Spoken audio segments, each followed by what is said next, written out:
Let's listen to these words and let's make sure that we take them to heart as we go through them.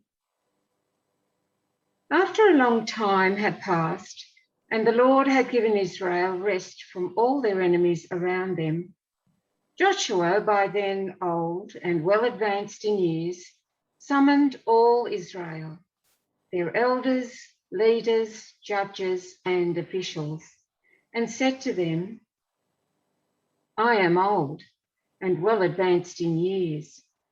You yourselves have seen everything the Lord your God has done to all these nations for your sake.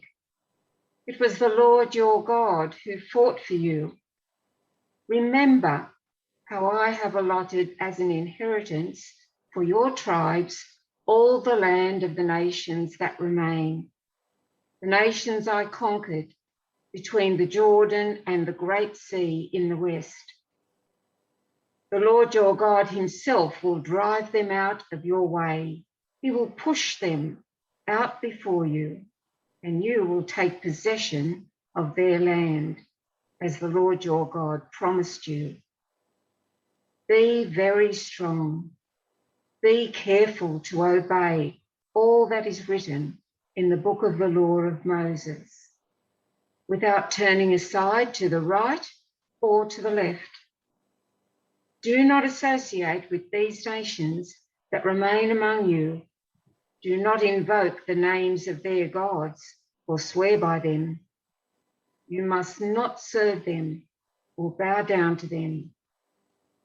But you are to hold fast to the Lord your God, as you have until now.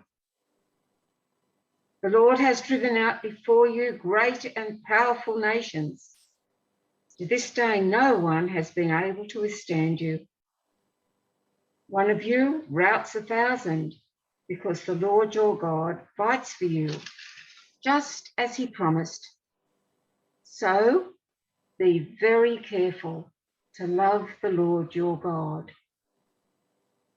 But if you turn away and ally yourselves with the survivors of these nations that remain among you, and if you intermarry with them and associate with them, then you may be sure that the Lord your God will no longer drive out these nations before you. Instead, they will become snares and traps for you, whips on your backs and thorns in your eyes, until you perish from this good land, which the Lord your God has given you. Now I am about to go the way of all the earth.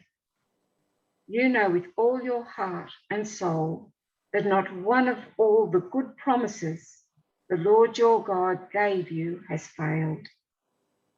Every promise has been fulfilled. Not one has failed.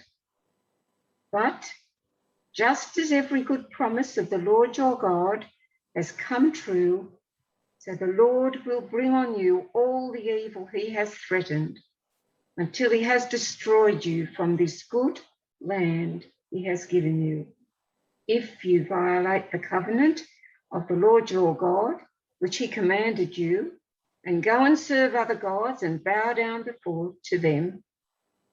The Lord's anger will burn against you, and you will quickly perish from the good land he has given you.